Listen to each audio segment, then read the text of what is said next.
Butterflies on my back, losing the world,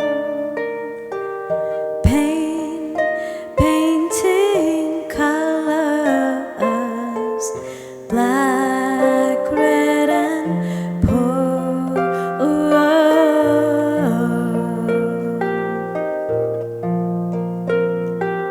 Moving doors pass me by, familiar scents in the air, shadows of my dreams haunting me to sleep. So won't you hold me close? I wanna breathe again and keep you with me.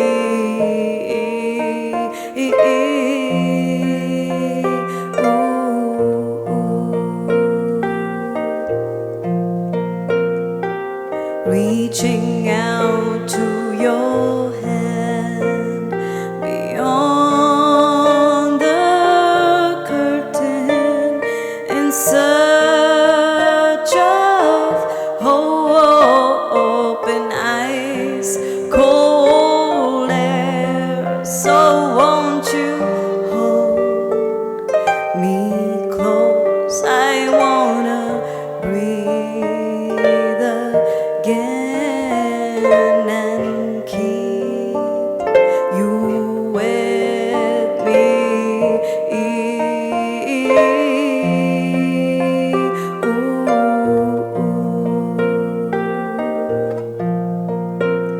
Alone I stand to survive with a strong heart, bright eyes to see the blindness in me.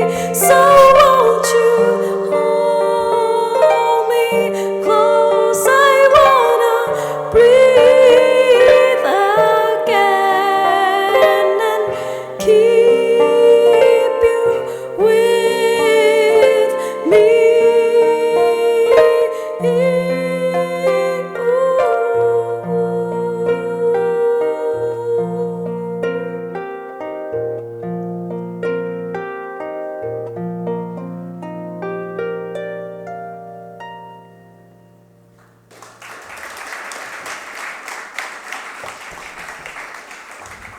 Thank you.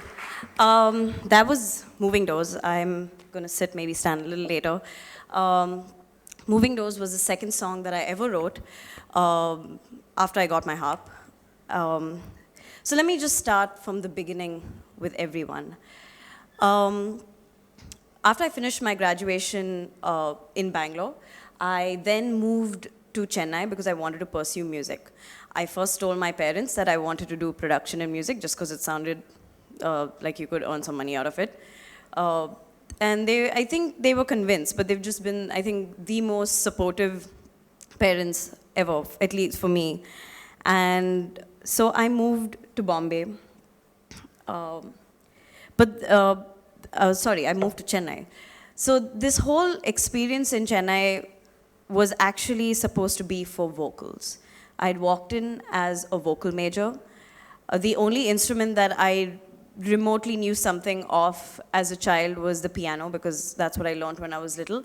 But I didn't learn it long enough to play like any other cool pianist.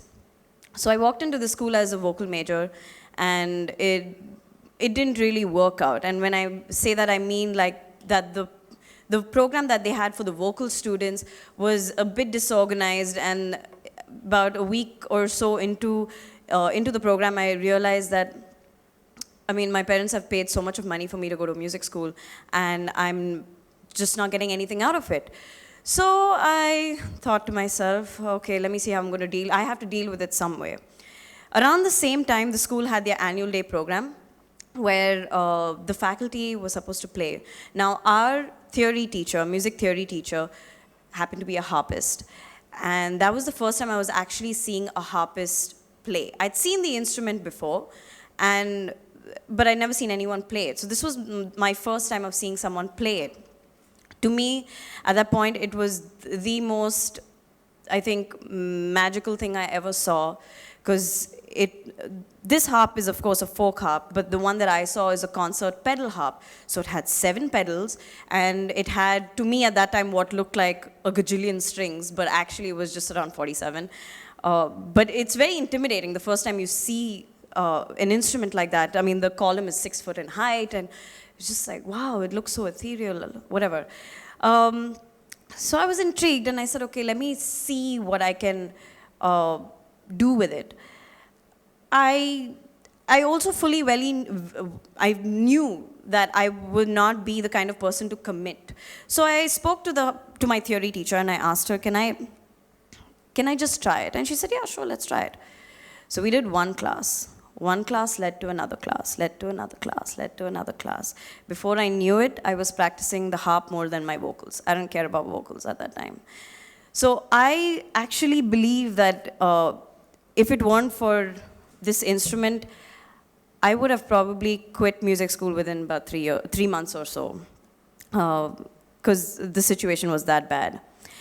So just kind of running along, after I finished my harp program, so I also happened to be the only harp student at that school, which was fun because I had the harp all to myself. I didn't have to share it with anybody. So I really got to practice a lot. But yeah, so right after that, I then decided to move to Bombay, which was, I think this is one of the most challenging cities for any artist to live in. And that time that I just moved in, I initially gave myself 3 months. I said, 3 months, if I haven't done anything, I need a plan B. And I think that it's a mistake that I made in the sense of, deadlines are great, but not to the extent of eliminating that option. So it's always good to have a deadline, but yeah, not one of those. Either ways, it was a matter of having to make those connections, meet people. So what do you do? And I knew nobody in the city, so I resorted to social media. Twitter was my best friend at that time. 95% of the people that I know in Bombay, whether they are my friends or whether they are my contemporaries in the music industry, I know purely through Twitter. It was quite insane, actually. And at that time, people used to really, I think, communicate a lot on Twitter.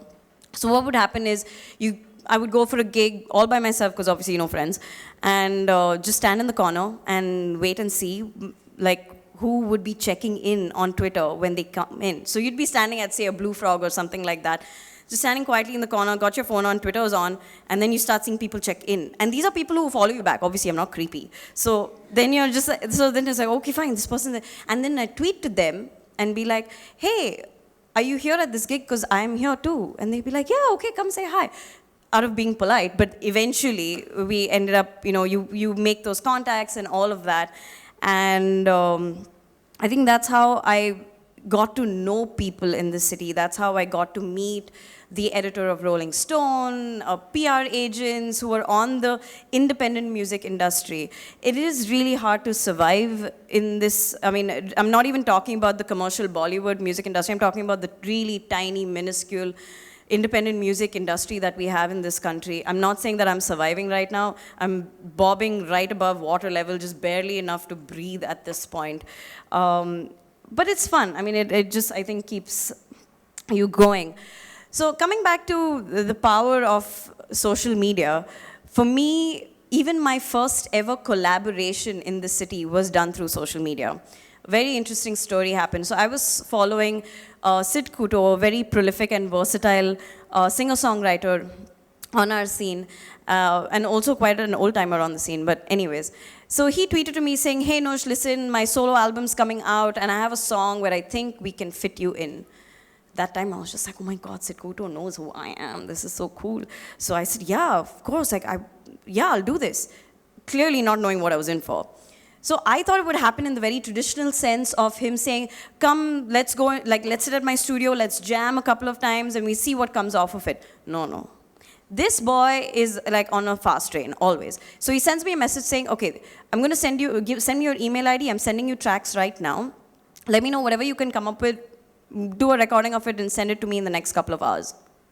I have never composed with someone else telling me, like, sit down and compose. Never. I've never done it.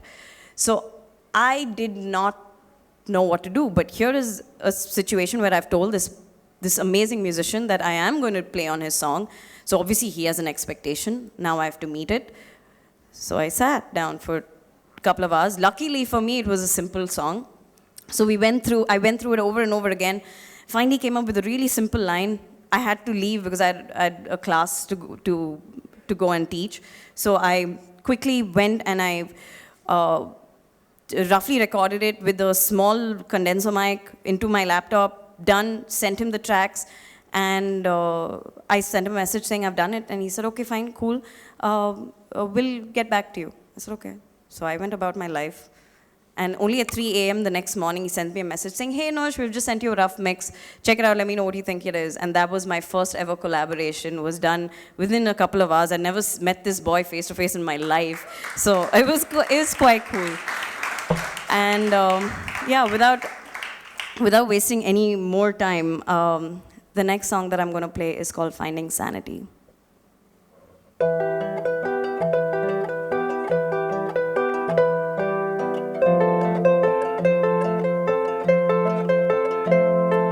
Break away from this tragedy, the insanity's eating into me. Gravity's pressing down on me, it's not what it was meant to be. Running with the fear I'm running, need to stop, but I need some answering. Tired feet need to feel at ease on a new lease on life, and I'm holding on to the pieces on the floor are gone. I don't wanna feel this shame no more.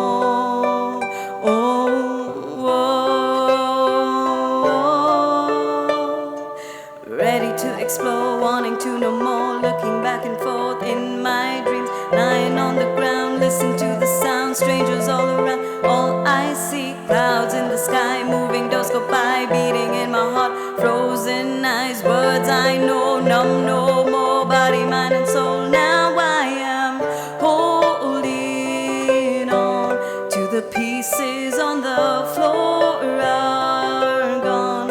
I don't wanna feel this shame no more.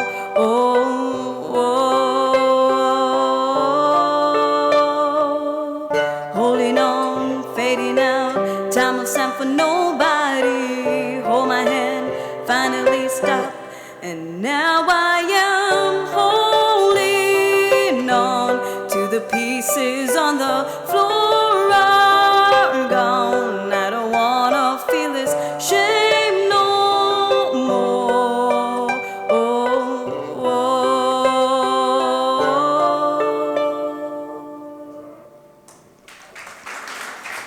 Thank you. So yeah, probably one of the most darkest songs that I've ever written. A lot of my stuff is very dark, and I honestly don't know where that comes from, because I think it surprised me as well. I'm one of those people who's actually a very bubbly person, and I love to joke and talk with everybody. So it kind of shocked me when I sat down to compose that all of a sudden something else was coming out, something that I didn't even know I felt those feelings, and that was all I could write about. So I sometimes think it's like this weird alter ego that exists for me, which just works because I can escape anytime I want to. Yeah, it's nice. It's nice to have an alter ego. But yeah, then, so around 2011, 2012 is where I gigged a lot. I played a lot of venues. I did a lot of fun collaborations with people like Whirling Kalappas. All of that was great. But then came a point where I decided that for my personal set, I needed to beef things up. I needed to make a set that was heavy enough for a really large stage. So I put together a band. I had a drummer, I had a bass player. It was great. We, I think, jammed for about 3-4 months, reworked all my songs, made it like a really nice, heavy set. And then one day, these two lovely boys sat me down and said, you know, Nush, we play for one of India's biggest death metal bands. Obviously, we know. But the problem is we are coming out with our third album, and that's when I realized that they were breaking up with me. And it was a really terrible breakup. And I felt very, very sad, but I tried to keep it as mutual as possible and as nice and civil. I love those boys, they're amazing. Then after that, I needed a second plan, because the first plan crashed. And all this while I'm not performing. Now I'm someone who loves to perform. So then a friend of mine introduced me to a producer who I'd only heard of and seen in everybody's, Facebook pictures, and I knew of this boy, but I'd never worked with him. I'd heard his work, and I did not know what it would be like. So that's when I met Ayan, who is my producer, and unfortunately he's not here today. He was supposed to be here, but when I first met him, we got along really well because he's really crazy, and so am I. So the lunacy-wise, we were there. But how do you sit with someone and compose? And for me, songwriting and composition is something that is a very intimate thing. It's a very personal thing because you write about your feelings. And so it took us a couple of months to be very honest, to sit and do something like that. But it also, during that process, I then decided I wanted him to do my EP and I wanted to record with him. I wanted this to be a strong collaboration. So around the same time, it also meant having to play all my songs for him and knowing that he's sitting with a very critical mind. And I think that's one thing, is as an artist, something that you have to develop for yourself is a really thick skin, and it's not easy. Many a times I have gone home and cried myself to sleep thinking that I can't do this and that it's not like, I'm clearly this worthless musician and I can't do it, whatever. I would just whine about myself.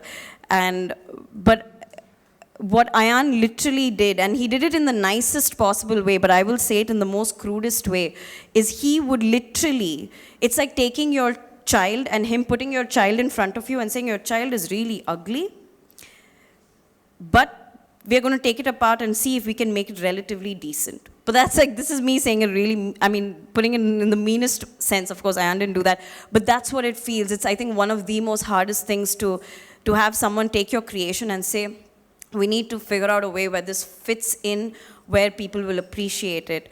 And that process for us was about 1.5 years. So we started working in around 2014. We ended October 2015, where we finally put out this EP, which is called Fused. And I think, and I hated him during that 1.5 years because it was always back and forth. We probably have 10 or 12 versions of each song that I've written because nothing ever made the cut. So if it didn't make the cut, we'd go back to the drawing board. And while doing it, we'd think it was sounding awesome. And then, of course, we'd listen to it and be like, oh, it's not happening.